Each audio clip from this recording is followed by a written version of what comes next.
Hello everyone, I am your Hindi teacher and today we will complete chapter Tantara Vamiro class 10th। Vamiro, मेरा नाम तंतारा है। कल मैं इसी चट्टान पर प्रतीक्षा करूँगा। तुम्हारी बाट जोहूँगा, ज़रूर आना। बाट जोहूँगा मतलब तुम्हारा रास्ता देखूँगा, तुम ज़रूर आना। वामीरो रुकी नहीं, भागती रही। तंतारा उसे जाते हुए निहारता रहा। निहारता मतलब देखता रहा। वामीरो घर पहुँचकर भीतर कुछ बेचैनी महसूस करने लगी।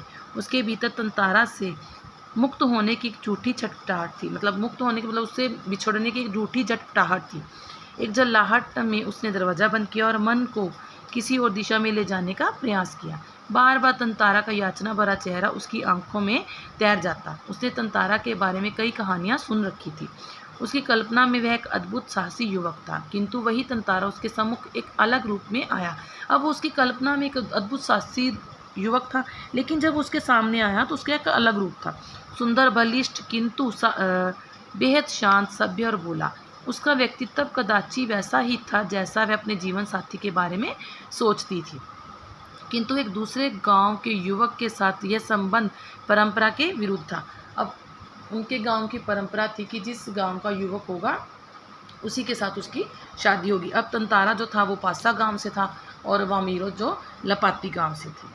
उसकी आंखों के सामने थे, निर्निमेष याचक की तरह प्रतीक्षा में डूबा सुंदर, बलिष्ठ, किंतु बेहद शांत, सभ्य और भोला। उसका व्यक्तित्व कदाचि वैसा ही था जैसा वह अपने जीवन साथी के बारे में सोचती रहती थी, किंतु एक दूसरे गांव के युवक के साथ संबंध परंपरा के विरुद्ध था। अतएव उसने उसे भूल जाना ही श्रेयस्कर समझा। अब वो सोचती थी कि वह उसे भूल ही जाएगी, किंतु यह असंभव जान पड़ा। तंतारा बार बार उसकी आंखों के सामने था, निर्निमेष याचक की तरह प्रतीक्षा में डूबा हुआ, मतलब बेचैन होकर उसकी इंतज़ार में डूबा हुआ। किसी तरह रात बीती। दोनों के हृदय व्यथित थे। हृदय व्यथित मतलब बेचैन थे। किसी तरह आंचरे एक ठंडा और अबाऊ दिन गुजरने लगा। शाम की प्रतीक्षा थी। तंतारा के लिए मानो पूरे जीवन की अकेली प्रतीक्षा थी। उसकी गंभीर और शांत जीवन में ऐसा पहली बार हुआ था। वह अचंभित था, साथ ही रोमांचित भी। दिन ढलने के काफ़ी पहले वह लपाती की उस समुद्री चट्टान पर पहुंच गया। वामीरो की प्रतीक्षा एक एक पल पहाड़ सी लगने लगी। उसके भीतर एक आशंका भी दौड़ रही थी। अगर वामीरो ना आई तो वह कुछ निर्णय नहीं कर पा रहा था, सिर्फ प्रतीक्षारत था, मतलब प्रतीक्षा कर रहा था।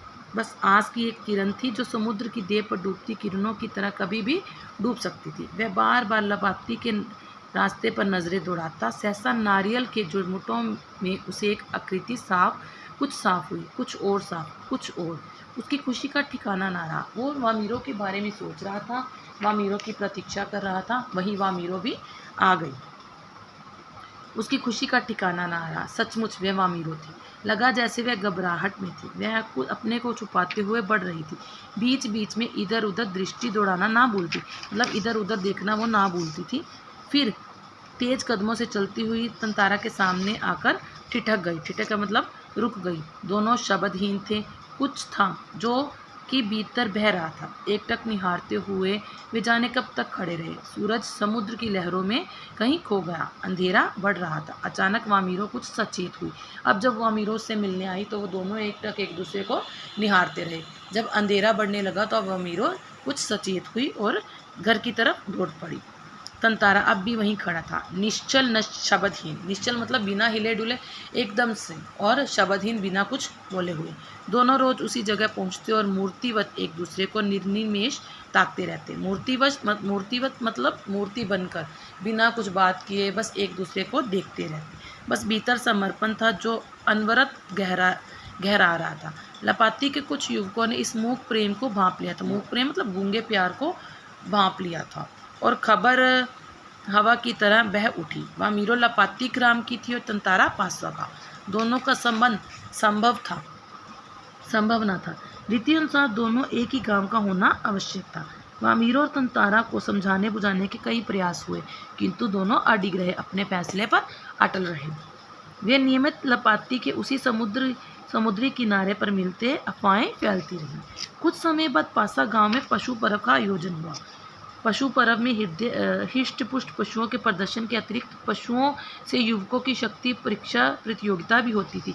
पशु पर्व मतलब पशुओं का मेला लगाया गया, जहाँ पर पशुओं के खेल भी दिखाए जाते थे और शक्ति को आजमाने के लिए पुरुषों और पशुओं में भी युद्ध करवाया जाता था। मतलब अपनी शक्ति का प्रदर्शन करते थे। वर्ष में एक बार सभी गांव के लोग हिस्सा लेते थे। बाद में नृत्य, संगीत, भोजन का भी आयोजन होता था।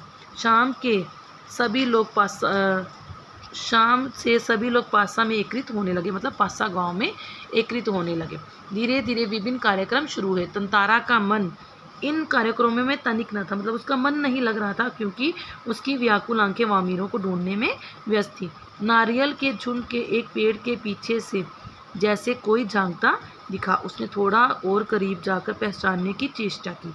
वह वामीरो थी, जो भयवश सामने आने से झिझक रही थी। मतलब भयवश मतलब डर के कारण उसके सामने नहीं आना चाहती थी। उसकी आंखें तरल थी, होंठ कांप रहे थे। तंतारा को देखते ही वह फूट कर रोने लगी। तंतारा विवल हो उठा, बेचैन हो गया। उससे कुछ बोलते ही ना बन रहा। रोने की आवाज़ लगातार ऊंची होती जा रही थी। तंतारा की कर्तव्य विमूढ़ था। वामीरो के रुदन स्वरों को सुनकर उसकी माँ वहाँ पहुँच गई। अब वामीरो रो रही थी तो वामीरो की माँ भी वहीं उसके पास पहुँच गई। दोनों को देखकर आग बबूला हो उठी। मतलब उसे बहुत गुस्सा आया। सारे गांव वालों की उपस्थिति में यह दृश्य उसे अपमानजनक लगा। इस बीच गांव के कुछ लोग भी वहां पहुंच गए। वामीरो की मां क्रोध में उफन उठी, मतलब क्रोध में, गुस्से में आ गई। उसने तंतारा को तरह तरह से अपमानित किया। गांव के लोग भी तंतारा के विरोध में आवाज़ उठाने लगे। यह तंतारा के लिए असहनीय था। असहनीय मतलब जिसे वो सहन नहीं कर सकता था।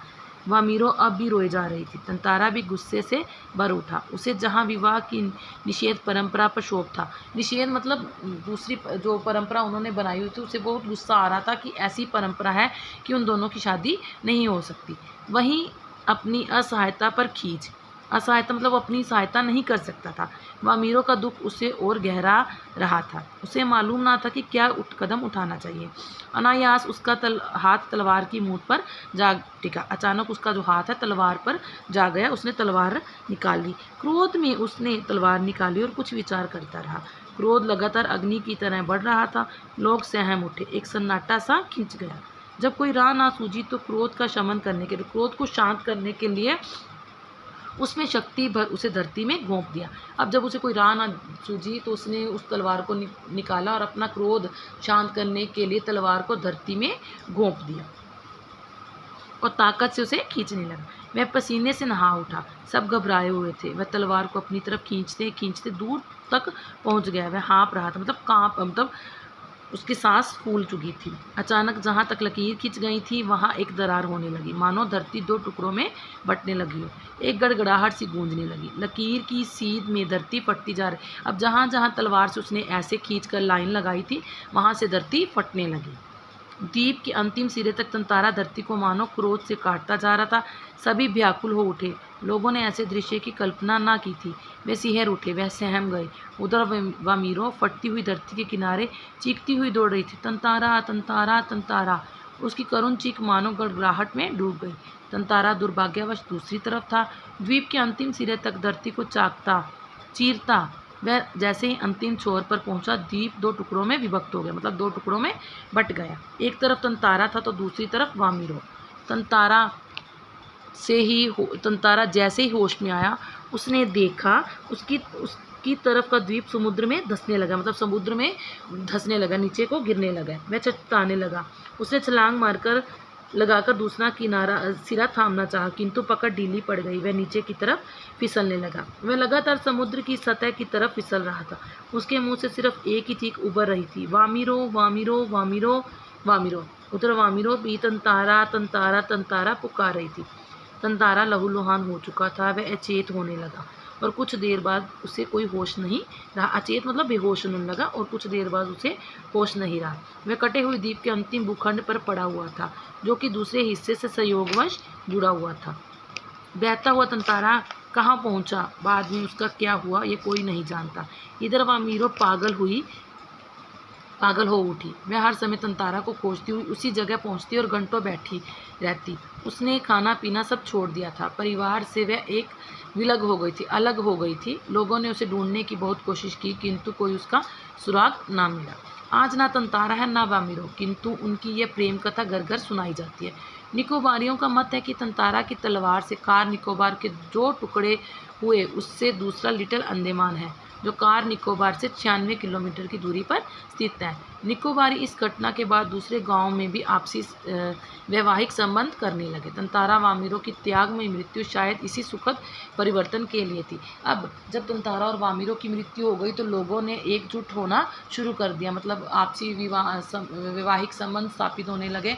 ये सिर्फ तंतारा और वामिरो के मरने के बाद ही हुआ।